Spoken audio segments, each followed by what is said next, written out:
Tuesday, December 12, 2023, 11:58 p.m. Didman's Vlog, episode 90. Anger is murder.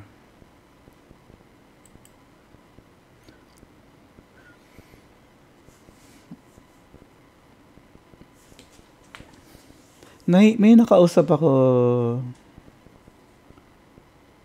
last week. Ano siya, older Christian na elder. And then na-discuss namin habang kumakain yung tungkol sa murder. Kasi nag-uusap kami napag-usapan namin tungkol sa Ten Commandments nga. Tapos sabi niya sa akin, yung saan doon makikita yung murder, yung law ng murder, makikita natin ngayon sa Ten Commandments. Sabi ko sa Old Testament. And then sabi niya sa akin, pero sa New Testament, being angry is murder. Anger is murder. So, makikita natin yan sa Matthew 5:21. Matthew 5:21.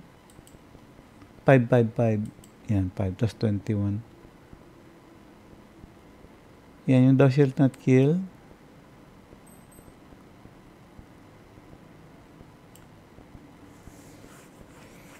Thou shalt not kill. And then sa verse 22, ang sabi rito na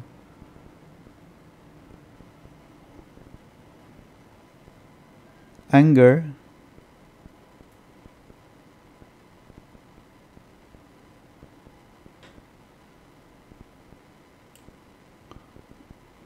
malabo dito sa Matthew 21:25.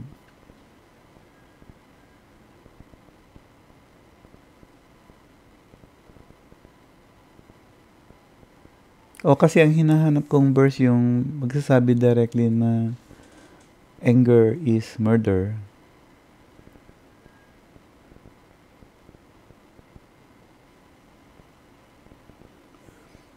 Siguro na lang to kinorelate na lang to kasi ang diniscuss ng ating Panginoong Yesus dito sa verse 21 yung tinuturo ng mga Judaism about sa Ten Commandments, yung thou shalt not kill. Kasi dinugtungan nila ito ng and whosoever shall kill shall be in danger of judgment. Kasi pag tiningnan natin sa Exodus 20 verse 17, I think 13, ang sabi lang dito is you shall not kill. Thou shalt not kill. Sa other translation, you shall not murder. Okay, so lumalabas ngayon dun sa sa discussion dito sa 5:21-26. Anger is the same as murder. Kasi nga dun sa 5:26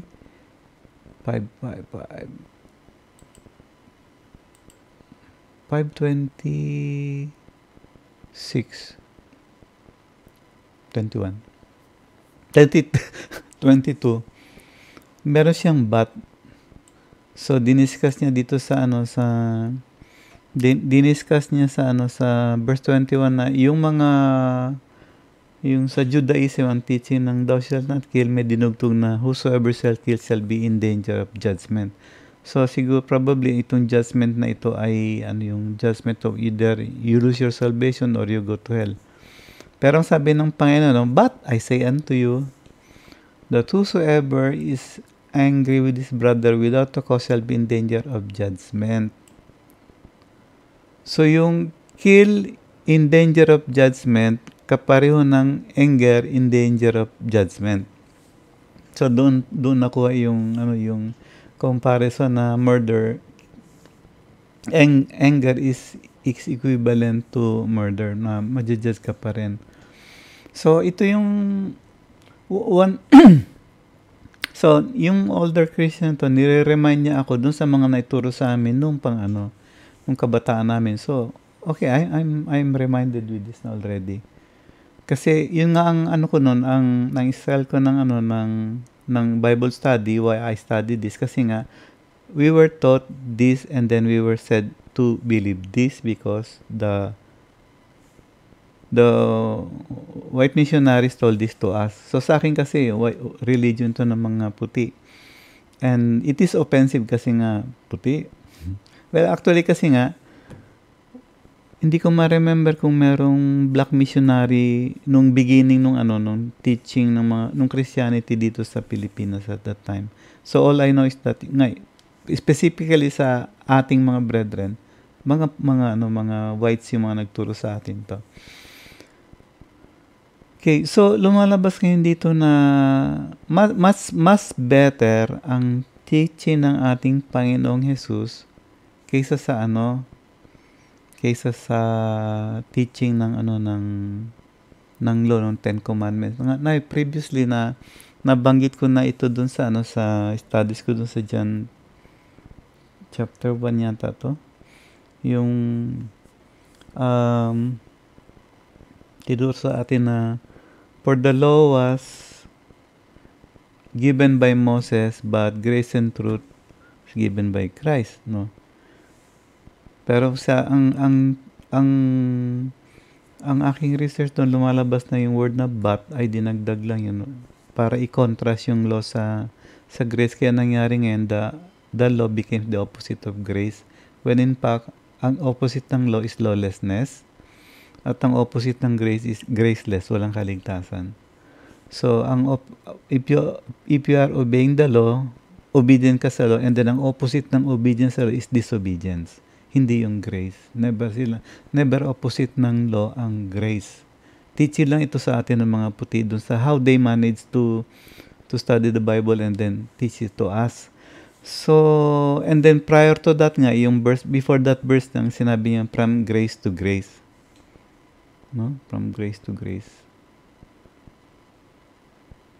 Tingnan ko na nga. Hindi ko na maalala kung saan ko na kita yun. Anyway, madali naman mag-research pagka merong internet.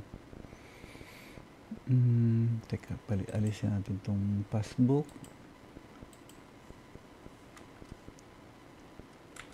The law came through Moses.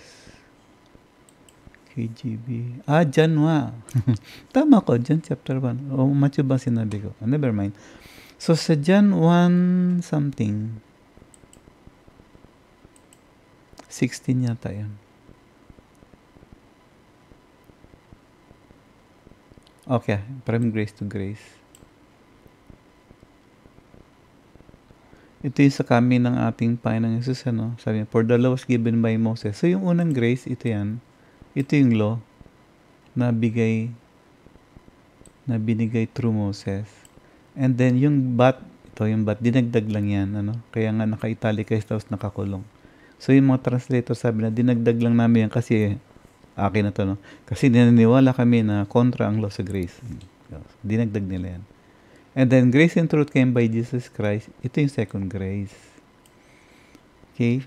Kasi ang grace is love of God, So, when the law was given to us sa tao, in-express ng Lord, ng Panginoon, ang kanyang pag-ibig sa atin by giving us something na 10 lang na madali natin maintindihan at madaling masunod para yung life natin sa yung kaligtasan na tinanggap natin sa Kanya ay may pamuhay natin ng tama. And then that's on the Old Testament. And then sa New Testament naman, Jesus Christ came kasi siya yung fulfillment nga nitong nung law na binigay kay Moses. So, balik tayo sa Matthew 5. Makikita natin dito sa yung sinabi ng Panginoon sa verse 17. Sabi niya, think not that I am come to destroy the law or the prophets. I am not come to destroy but to fulfill.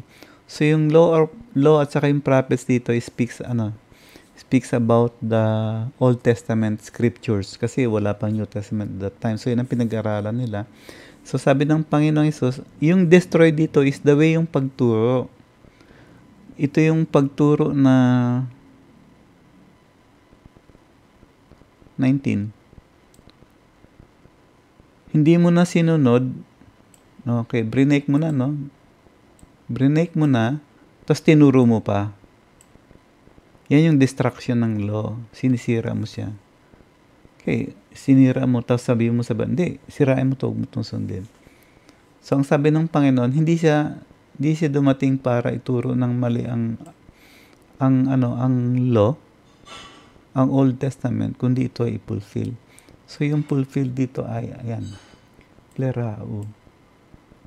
To fully, completely satisfy, coincide. Yeah.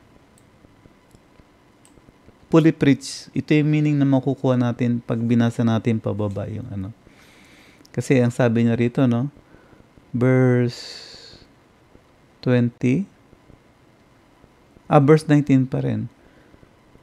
Yung magtuturo, yung isusunod, who shall do, and then magtuturo nito, yun yung ano, yun yung fulfill. So, ginawa ito ng ating Panginoon, tinuro niya sa atin ang tamang pagsunod sa law, at saka yung ano yung, tinuro niya, sinusunod niya, at the same time, tinuro niya sa atin. Kaya nga pumasok dito na ye have heard, by the same, ito yung teaching nila ng ano, nung law. Ito yung teaching yung made up law ng ano ng Judaism na kinuha nila yung mga pinagugupit nila sa Old Testament tapos ginawa nilang teaching nila. So sinira nila, no, siniban nila yung meaning. Tinuturo nila ito ng verbally sa mga tao. Kaya sinabi ng Panginoon na ye have heard that it was said by them of old time. So hindi nila nabasa ito, kundi narinig nilang tinuro sa kanila. Huwag kayong papatay kasi pag pumatay kayo, delikado, yun ang sabi sa kanila.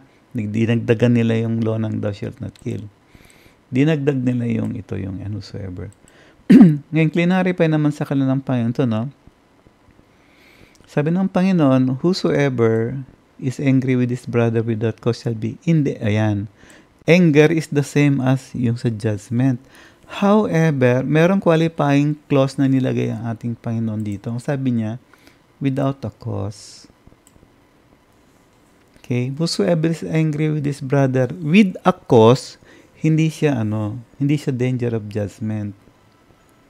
Hindi niya tinuturo dito na na mas better yung commandment na ibibigay ko sa inyo kaysa sa Old Testament. Kasi the same lang yan. Binibigyan niya lang ng clarification. Kasi ganito yan out of the abundance of the heart, the mouth speaks. So, kung ano yung nasa puso mo,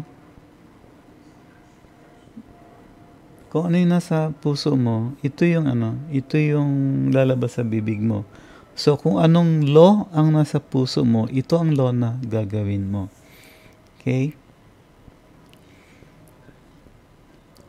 So, kung ikaw ay merong ang galit, kautusan ng anger ang nasa puso mo. Kung ang nasa puso mo yung nagmumura ka, ano ba ibig sabihin ng raka? Idiot. Sinabi mo na idiot yung brother mo. Kasi yung law ng idiot ang nasa puso mo kaya ito yung lumabas. Empty one, empty-minded, worthless. And then, fool. Stupid. Kung ito yung nakalagay, ito yung nasa puso mo, yung law ng stupid, ito yung lalabas sa iyong sa iyong puso. Pero kung ang law na nakalagay sa puso mo ito yan, thou shalt not kill, hindi ka papatay, hindi ka magagalit sa brother mo. So, bari ang pinapakita sa atin ng Panginoon dito nung sinabi niya ng whosoever is angry with his brother is anong law ang nasa puso mo? Are you following the 10 Commandments or are you following yung teaching ng the other commandment? Or otherwise, baka ang tinuturo mo wala na tayo sa sa 10 Commandments. So, kung wala na tayo sa 10 Commandments, wala yung 10 Commandments sa ating puso, papatay tayo because we are angry. Merong anger sa ating puso. Tandaan natin, no, itong ganitong klaseng teaching na binigay sa atin, ito yung nagbigay ng ideya sa mga Christian believers na you can sin through your mind, na pag inisip mo ay, nagkasala ako. Bakit? Kasi nga yung teaching sa atin na ito. Anong sabi ng Panginoong Hesus sa atin dito? No? Therefore, if thou bring thy gift to the altar and thou rememberest that thy brother hath aught against thee, leave there thy gift. Uy, dapat pala, bumbu. Leave there thy gift before the altar and go thy way. First be reconciled to thy brother and then come to thy gift. Agree with thine adversary while thou art in the way with him, lest any time the adversary deliver thee to the judge, and the judge deliver thee to the officer, that thou be cast in prison. Verily I say unto thee, thou shalt by no means come out thence till thou hast paid the uttermost parting. So para maintindihan natin ito, ibinaba ng Panginoon yung explanation niya tungkol to sa kung meron kang kung ikaw ay nag-worship sa Panginoon, nalalaman, teka, may atraso ako dun sa sa aking kapatid, hindi ko pwedeng ituloy ito kasi kinakailang masettle ko muna yung grievance ko yung grievance ng kapatid ko sa akin. Ganon din sa Panginoon hindi ka pwedeng lumapit sa Panginoon, lumapit as in prayer, kasi yung paglapit or offering, kasi nga, wala kayong relasyon ng Panginoon, hindi kanya tinatanggap. So, ang gagawin mo ngayon, isisettle mo sa Kanya. So, paano mo isisettle yun? So, sabi mo sa Kanya, Panginoon, tinuro sa amin na wala na kami sa kautusan at hindi kami maliligtas sa pagsunod sa kautusan, pero lumalabas ngayon na pag binasa ko yung Ten Commandments, ang kaligtasan pala ay nandoon sa pagsunod sa Ten Commandments, yung first commandment, diba? So, alam na natin, hindi ka na babalikan. Kunwari, pero balikan natin. So, ano ba yung sinabi sa Ten Commandments? Alam ng Diyos na tayo ay nasa slave ng sin at pinalaya na tayo dyan. Yun ang sabi sa first commandment. At, of course, kinakailan basahin natin para makita natin kung totoo nga yung sinasabi ko. Exodus 20...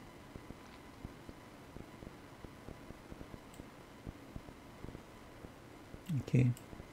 And God spake all these words. Words is the bar, meaning verb, logos, Christ, saying, I, the Lord thy God, which have brought thee out of the land of Egypt, out of the house of bondage.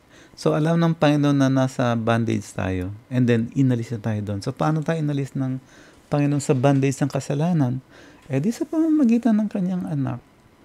So, merong kaligtasan sa pagsunod. In fact, kung hindi natin susundin itong first commandment, hindi natin makukuha yung kaligtasan. Ang problema, itong kaparaanan ito ng Diyos ng pagligtas sa atin through our Lord Jesus Christ, nilambungan ito sa atin ng mga missionary. Pinakita na ibang na New Testament doctrine yung nagligtas sa atin, hindi yung Old Testament doctrine. Where in fact, yung New Testament doctrine is the fulfillment of the Old Testament doctrine. Ito yon. Nang kaligtasan ay bibigay ng Panginoong Ama sa atin. Kaya ang sabi niya, huwag kayong magkakaroon ng ibang Diyos sa akin. So, merong kaligtasan sa kaya nga yung aral na huwag yung be angry and huwag kang yung anger is sin. Merong sinabi kasi sa papakita ko sa ito yung verse na to, yung sa Ephesians 4:26, yung be angry and sin not. Let not the sun go down upon your wrath, neither give. Kasi ganito yan Paano ka magkakaroon ng anger nang hindi ka magkakasala? Kung yung anger mo is with cause. Halimbawa, galit ako sa mga taong hindi nagtuturo ng mali tungkol sa sa kautusan ng Panginoon na minamalain ito. Ang anger ko is with cause at hindi ako itatapon ng Panginoon sa impyerno o hindi niya alis yung kaligtasan kung meron mang kaligtasan na mawala. Dahil meron akong galit sa aking puso. Hindi, kasi yung anger na nasa aking puso, holy anger. Hindi. Yung anger sa aking puso is with cause. Ito yung tinatawag natin na righteous anger, na ang meron lang nito yung ating Panginoong Hesus, ang Ama sa Langit. Righteous anger. Kaya hindi, ito turo to ni Kristo, be angry and sin not. Pero ang turo ng mga Judaism na tinuturo din sa atin ng mga missionary is kasalanan yung magalit. So, hindi nila kinumpleto yung verse. Kinat nila, that's why they got it wrong. Kuha nilang mali. They did not read this.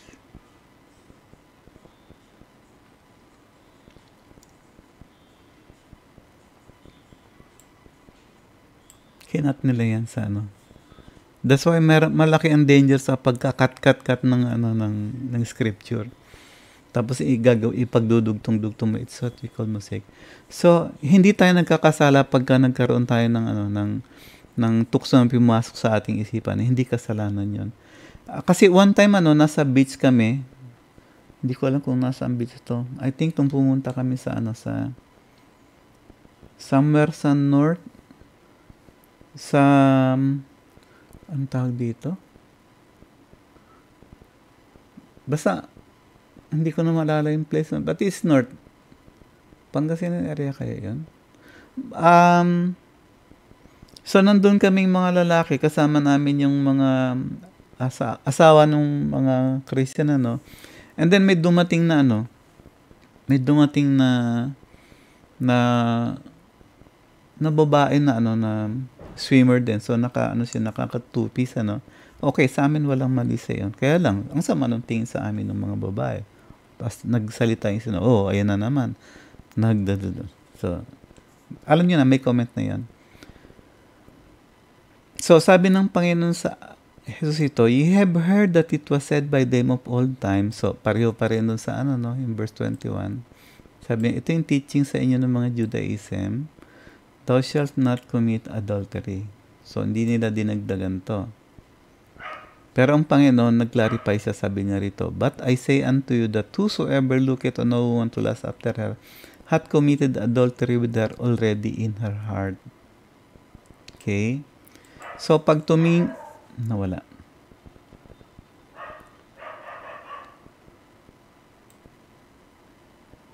So, pag tumingin ka sa isang babae na merong lust, sabi ng Panginoon, nag-commit ka na ng adultery with her already in his heart. Totoo yun. Alam niyo kung bakit? The same argument natin sa taas. Kung ang commandment na sa puso mo is, thou shalt not commit adultery, hindi ka magko-commit ng adultery. You are safe. Kasi sumusunod ka sa Panginoon. Pero kung wala yung thou shalt commit adultery in your heart, ang nakalagay doon ay siyempre, lust. Kaya pag tumingin ka sa babae na naka-two-piece, hindi na pure ang thoughts mo, kundi dirty na. Kasi sabi rito, whosoever look after hath committed adultery with her already in his heart. Remember na all sin, ang source ay dito sa kung ano yung nakalagay ito. Ano ba yun? Ano yung sinabi ko kanito about the heart? Kung ano yung nasa puso, yun ang lalabas. Sensya na, matanda na si Flor. Okay, bakit ngayon nagiging sa mga lalaki to, walang problema to. Ang may problema to ay dun sa mga babae. Na kapag meron silang asawa, kasama lang asawa nila, and then may dumating na naka-two-piece, ang nasa if kaagad ng babae ay yung adultery, kasi kilala nila yung husband nila na ganun daw. So ang pinopointan naman ng Panginoong Hesus, ng Panginoon sa atin dito ay ganito. Kung ang nasa puso mo ay adultery, wala ang Ten Commandments, problema mo to. Ngayon, anong sasabihin ng mga Christian sa akin when I say this thing? Hindi naman realistic ang sinasabi mo kasi tao lang tayo, nagkakasala tayo. And that is the problem dahil hindi tinuro sa atin ng mga misyonaring puti yung power ng Holy Spirit to control us kapag ang Ten Commandments ang nasa puso natin. Sa Old Testament, ang sabi ng Father tungkol dito, ipupush ka. The Holy Spirit will cause you to obey His law. And then doon sa New Testament naman, sa ating Panginoon, sabi niya, the Holy Spirit will remind you of whatever I taught you. Kung ano yung tinuro sa atin ng Panginoon. Remember sa sa Old Testament, ang sabi ng Panginoon doon, yung kanyang kautusan yung law ay susulat niya sa ating puso. Yung puso na binago na. Ito yung New Covenant. So, sa New Testament, ang sabi ng Panginoong Jesus, titira siya sa ating puso. So, paano pa tayo magkakaroon ng kasalanan ng adultery? Wala. Meron lang tayong kasalanan ng adultery kasi sinasabi sa atin ng mga missionary. At yun ang di na sinasabi ng asawa natin sa atin. Okay? Yan, sa Bible. Yan, nasa Bible nga, pero basahin. Huwag i-interpret ng turo ng yung maling aral na nagsasabi, ang sabi sa atin ng Panginoon ay ito yung mga tao na nag-break nung least commandment and then tinuro pa sa iba. Samantalang ating Panginoong Jesus, He is great kasi ginawa niya, He do and teach. Yan yun. Masakit kasi marinig na ayaw pasunod sa atin ang kautusan. Kasi nga, ang teaching nila, nadali sila nung teaching ng yung mga ginawa ng mga Judaism sa Ten Commandments. So, ang Panginoong Jesus, He do, He follow, and He teach. Kaya nga, di ba sabi ng teaching na sa atin sa New Testament, ni Paul, be followers of me as I am a follower of Christ. So, anong pinapalo ba ni Paul? Kung ano yung ginagawa ni Christ. At ano naman ang ginagawa ni Christ? Pinapalo niya ang kanyang ama. Okay? So, let's get this correct na, no? Hindi tayo magkakasala sa isip. In fact, ang sabi sa atin ni James, tungkol sa sin, no? Yung take ni James sa sin, ano bang sabi niya doon? Paano ba i-start ng progress of sin? According to James, KJV. James 1:15. James 1:15. Just 1:15. Okay. First of all, sa 13, no? Pagka natutukso tayo, hindi natin sinabi na tinutukso tayo ng Diyos. Ewan ko ba, ito yung nila, no? I am tempted of God, for God cannot be tempted with evil. Okay, ito na yung ngayon. Verse 14. Every man is tempted when he is drawn away of his own lust. Okay? Sige, basahin muna natin ang buo, then saka natin i-interpret. Every man is tempted when he is drawn away of his own lust and enticed. Thus, then, when lust had conceived, it bringeth forth sin. And sin, when it is finished, bringeth forth death. So, makikita natin na dito na ang temptation, hindi kasalanan. First of all, ang kasalanan ay manggagaling dun sa own lust.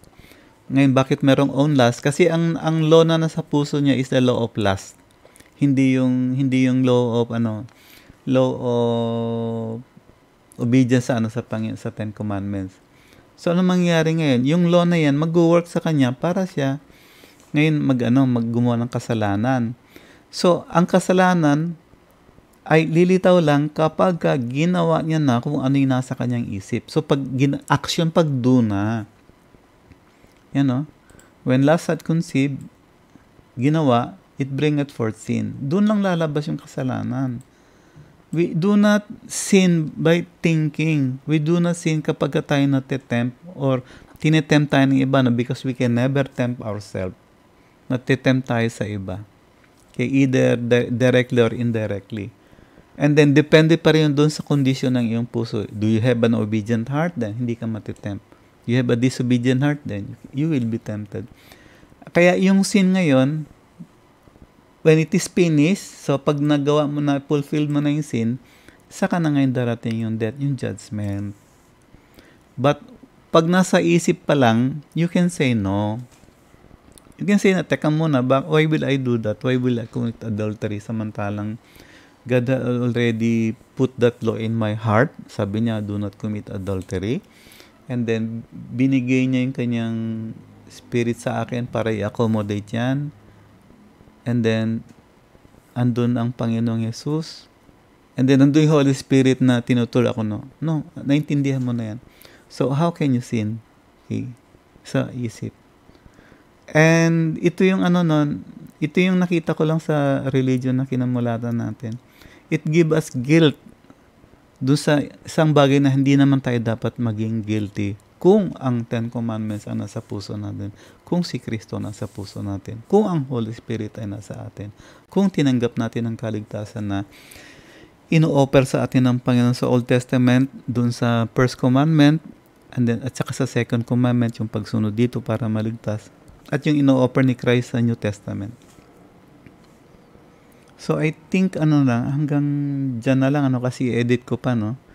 And I hope na na in a way, no, i-explain ko rin sa inyo yung nangyari nung ito. So nung sinabi sa akin na yung anger is blah blah blah, hindi ko na diniscuss ito. Why? Kasi kumakain kami. It's not, hindi yun yung place na makipag-argue ka ng biblical truth or makipag-discuss ng biblical truth in a confrontational way. Just enjoy the food.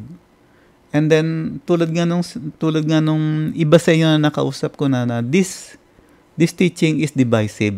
Kaya, hindi ko to ina-advise na ituro sa pulpit. Pwede lang nyo lang itong ituro sa anak ninyo. Why? Kasi in true religion, sa Panginoon, sa Old Testament at sa New Testament, ang pastor ay yung tatay. Tinuturuan niya yung anak niya. Hindi niya itupapahayaang turuan ng ibang tatay yung anak niya. Otherwise, mahihila yung anak niya ng ibang ng mga maling aral. So, dapat grounded yung tatay. Ngayon, problema kung ang tatay ay hindi ligtas nga, no? So, ito yung sanan naman. And then, if both are not ligtas, self-taught ang mangyayari dun sa, sa bata. So, hanggang dyan na lang, and I hope na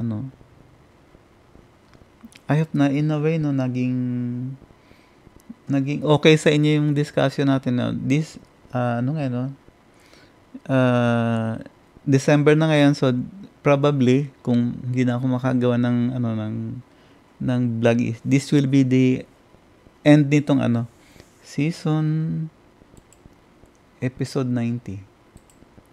Yeah, itong episode 90 ng ating Didman's Vlog 2023. And then kung if everything is okay pa rin sana sa Panginoon, and then we can continue this vlog sa 2024 sa 4th season, then okay lang siguro, no? So I think hanggang dyan na lang, no? So salamat sa pakikinig, and remember, huwag kayong makikipagdebate kasi hindi kayo mananalo, or kung manalo man kayo, nasira ninyo yung iba, and then it's not good. So with that, I'm saying goodbye for now. Sana ba yung 34 minutes, tapos i-edit ko siguro mga tama-tama mga 30 minutes din to. So bye for now, until next year.